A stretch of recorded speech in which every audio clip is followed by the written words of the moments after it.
Okay. Thanks, Tom, for your talk.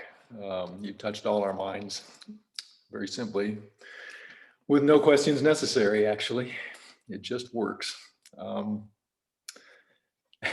As you were talking, the old formulation, you probably heard it, ran through my mind. What is mind? Never matter.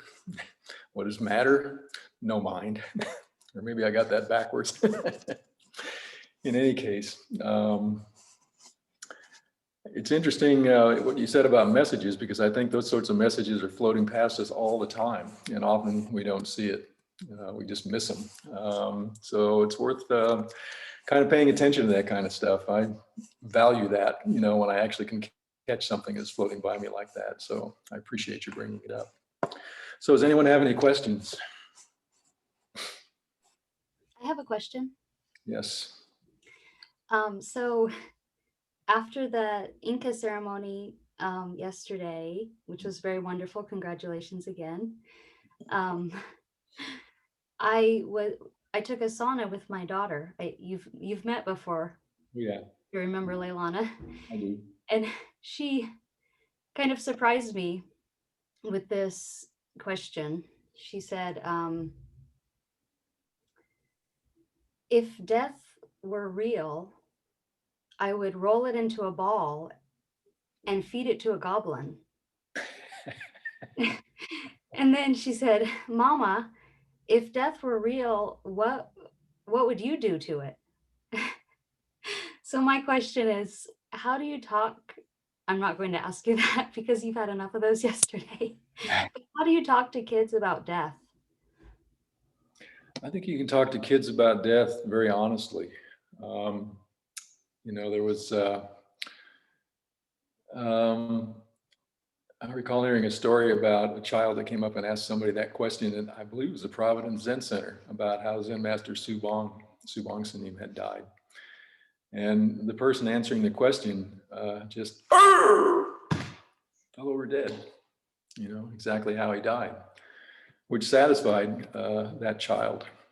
I don't know that anybody ever talked to me about death in my own family, but we become aware of it, pretty early on in life. And I think children are resilient enough that we can just tell them the truth. You don't have to say the hamster's gone to the farm out in the country somewhere. You can just explain that this happens to everybody. And of course, the question is going to come to you. Is it going to happen to you? Is it going to happen to me? Mom, Dad? Yeah, well, yeah, that is.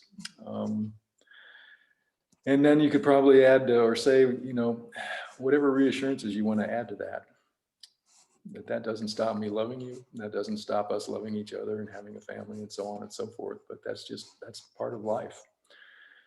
As sad as it is. Your daughter sounds like someone that would be able to hear that, certainly. And I think what she said was wonderful. And I think that she, the fact that she's bringing it up that age and being aware of it at that age is somewhat remarkable. So have you spoken to her any more about it, or, just more or less left it at that? Well, she does talk about, she asks about death she has since she's younger. So we have always talked about it. And I do tell her, that the truth, which is hard as a mother sometimes to say, So she keeps saying recently, well, so when I'm a grandma, you won't be alive anymore, things like that. So she just keeps hitting me like, oh, so yeah, it's hard, but yeah, thank you so much. Oh, well, sure. Thank you. It is hard. I'm not sure there's ever an easy way to talk to anybody about it. But I think part of the problem for so many of us is that we just feel inadequate to the task. It's such a, if you've been with someone dying, I think we've all experienced that, just trying to get across something that we want to help, but there's just a sense of inadequacy that we all have. People who are dying are losing everything, literally, in a literal sense. Everything is going away, and that first time I thought about it in those terms, that really hit me. everything we depend on, everything that sort of gives us continuity in our lives, everything we look forward to and everything we remember, everything will be lost, will go away. Zen Master Sung San, a long time ago, he was giving a talk and somebody asked him about death and what we could do for people that were dying, what would be how you could help people. And he said, chant the Heart Sutra for people that are dying if you're sitting with them. And he said, chant it in Korean, or the Sino-Korean version that we all chant. He said that way, you know, it doesn't go in here. It comes in right in here. It goes directly to that mind, you know, that heart mind. And I actually had an occasion to do that. My first wife's grandmother, Carol's grandmother, was dying, and we went to see her in the hospital. And it happened that she and I were in the room with her alone. And she was extremely agitated. She wasn't conscious, but she was extremely agitated. Carol left the room. I can't think of why, for some reason. And I just sat there for a moment. And I remember what Dae Sun said. So I just took her hand and held it, you know, lightly, and just started chanting. And it was really quite remarkable. You know, she quit thrashing about. She just began laying there calmly, and her breathing slowed down. And I just went through it with her 2 or 3 times while I was there alone with her. And I don't remember what happened after that. I mean, we had to leave, but I was just quite struck by the effect that it had on her. She was nobody that had ever had any interest or exposure to this kind of practice before. So it might be something to keep in mind. Margaret, did you want to ask a question? Well, I just wanted to make a comment about telling children about death. There's actually, psychologically, there's a name for this, and it's actually something that all human beings share. It's called sacred anxiety, because we don't know, we truly do not know what will happen when we die. And all religions are based on answering that anxiety. And so that might be a way to approach it, is to say it has a name. You're experiencing something called sacred anxiety. We all have it. And then, you know, talk about how Buddhism answers that question, maybe how Judaism answers that question. And I've actually seen that working with children as a counselor. So I just wanted to share that with everybody. Great, thank you. Does anyone else have a question? I have a question, Jane. Hi. Congratulations. My son, who's a lot older than Allie's daughter, was actually asking me yesterday. He heard on the radio something about being Buddha's Enlightenment Day, and somebody on the radio was saying, you know, we basically talking about what a bodhisattva does. But my son was asking, well, is that really what it is? Is it doing things for other people to get enlightenment? And it had enlightenment and suffering and all that. And I guess my question is, when you're talking to somebody who has not learned a lot about Buddhism, well, he knows a little, but when people ask you questions about things like what is enlightenment and suffering, I don't want to give them the wrong, because those are, for us, have different meanings than the layperson's understanding of what enlightenment is, which is probably none at all. What would you say to somebody who uses terms like that? And how would you make sure they're getting those terms correct? Do you know what I mean? Yeah, I'm not sure what correct would be, particularly in that context. But one thing I would say is that, you know, at least in our school, we don't teach enlightenment. We teach don't know. And that might be more fertile ground, because I think enlightenment has such a, it's got such a connotation, that suddenly you're going to leap ahead or transcend, or somehow you're going to reach some place, some plane where you just don't have any problems anymore, and life will just be sweet. You know, which is a very seductive notion, I think. But everybody understands don't know. Everybody certainly has experience of don't know. I mean, everybody has experience of don't know in the sense that they've been asked questions that they can't answer. They failed exams. They've had situations where they just don't know what's going on. They can't figure things out.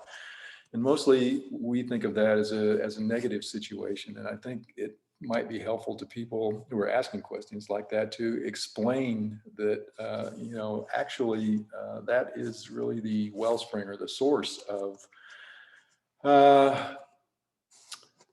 our lives, and that we have to learn to trust it, and that we can be, what's the word? Somewhat more at ease, possibly, somewhat more at peace, somewhat more effective, somewhat more present in our relationships, if we learn to experience that and then trust it. I think you can talk to anybody about suffering, you know, because that's really how this whole show started, with the Buddha realizing the truth of suffering in this world and the cause of it. I think that's a pretty fertile way to speak to people about it. And then just see what develops, just see what comes, you know, because that's going to bring questions. And maybe the last thing you could say is just bring it back around to our everyday life, you know, returning to the marketplace with helping hands, you know, because that's something that I think everybody can relate to also. This is not just this rarefied sit on the mountain navel gazing, which, you know, might be the popular conception of something like meditation, but it really is to help this world. And honestly, I think you could say that the most effective access to this don't know is this direction, not for me. It's really for all beings. That's an aspiration, that's an ideal for all of us that we constantly fail at, but that's a direction that we really follow quite seriously and effectively. So I think you could use all those things to speak to somebody and not worry about mistakes or giving them the wrong impression. You know, just have faith in yourself, your strong center, and go ahead and talk about it. Mike, do you have a question? Yeah, and congratulations, Dennis. It was wonderful to be a part of the ceremony yesterday and to see you and Rebecca, and it was wonderful. It was beautiful. I was asked yesterday, and I've been asked this before. The question was, "Are you Buddhist?" Mm. And you know, and I've gotten that before. And of course, the context of that question usually is a religious one, you know, in terms of what religion are you is what they're really asking, right? So are you Christian? Are you Hindu? Are you Buddhist? And I always sort of tiptoe around answering that question directly because it makes me sort of uncomfortable. And I know it's just words. It really shouldn't make a difference. But in an effort to sort of avoid labeling, you know, being labeled and putting limitations on it, I usually respond to something like, I don't like to say I'm Buddhist per se, because people seem to misunderstand that sometimes, but I do follow a Buddhist path. But I don't know. How do you answer that question? I mean, what is your thoughts about when someone asks you the question like that? Are you Buddhist? Is it even important to think about that question? If yes, I'm Buddhist. No, I'm not. I mean, I don't know. Maybe I'm probably overthinking it, as you can tell. But I'm just curious as to your response. If someone asks, I don't know, someone I met casually for some reason just asked me, "Are you Buddhist?" Sort of knee-jerk reaction is, "Yeah," you know, and it may go on from there. You know, sometimes it leads to the question of, well, what is Buddhism, or, you know, what does it mean to be a Buddhist, or something like that, and you can get into a little more of an explanation, I guess. You know, one of my eldest son years ago. I mean, he grew up in the Zen Center, you know, he lived there most of his early life until he was, 18, I guess. And, you know, so one day toward that, you know, when he was 17, 18, he came to me and said, "So what is this Buddhism that you're, you know, that I'm living with and surrounded by and you're practicing and all that sort of stuff?" And it was a good question, and it kind of stumped me for a minute, you know, and I started thinking, you know, he said, "Is it a religion?" And I said, "Well, in some sense, but not really. You know, it's not an organized. It's not really religion in the sense that you generally think of organized religion the way we do it. And he said, well, is it a philosophy? And I said, well, you know, there's philosophical elements to it. There's certainly well-developed Buddhist philosophies, but essentially, no, it's not a philosophy. And he said, well, what is it? And I thought for a second, and you know, what popped out was it's an investigation. You know, it's a deep investigation of our lives. You know, just looking within ourselves at what we do. So the best formulation of that I know that is sort of out there in the public realm is being a follower of the way. You know, the way leads in. The way always leads in, and we're followers of that. We're supporting each other in that, and we're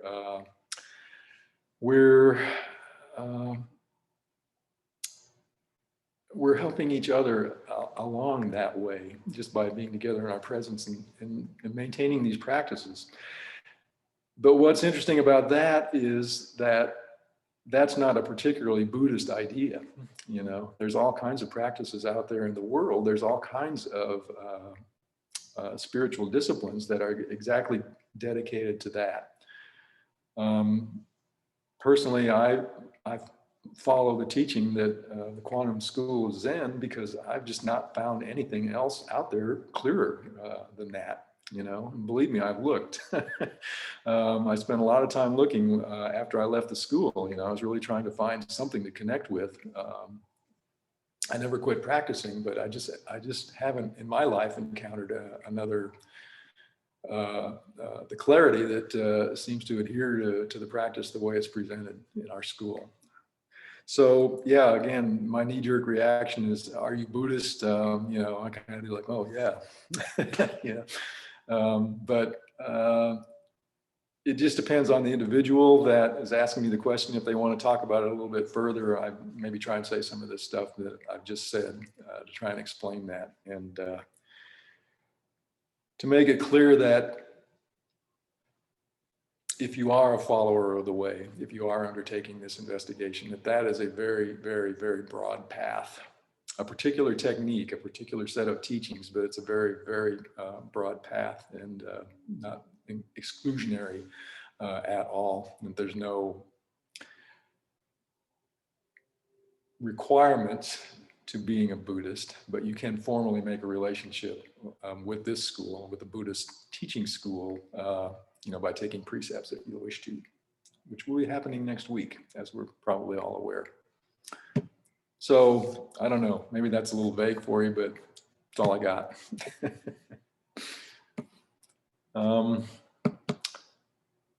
If there's a short question with a short answer, but otherwise we should do announcements. Well, I have one question. So how far do you take don't know mind? And for example, you know, I have two children. One of them is becoming a teenager, or is a teenager, I don't know. And, you know, there's a lot of clashes sometimes, you know, with expectations and things like that. But, and I know don't know mind as it comes to, you know, meditation and that practice. But, you know, how about my expectations about my son? Do I also follow that don't know mind?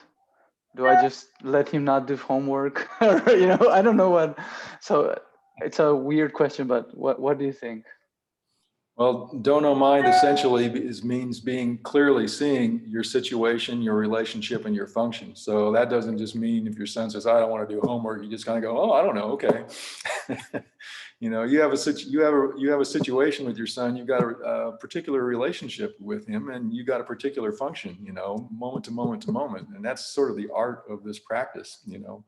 Don't know is not, it's not passive. Don't know is not, well, it's not active either, but it's not, you know, it is really functioning in this world. It's functioning in our lives every moment. And it's not something we just sit with or try to investigate or access while we're sitting on the cushion. It's our lives in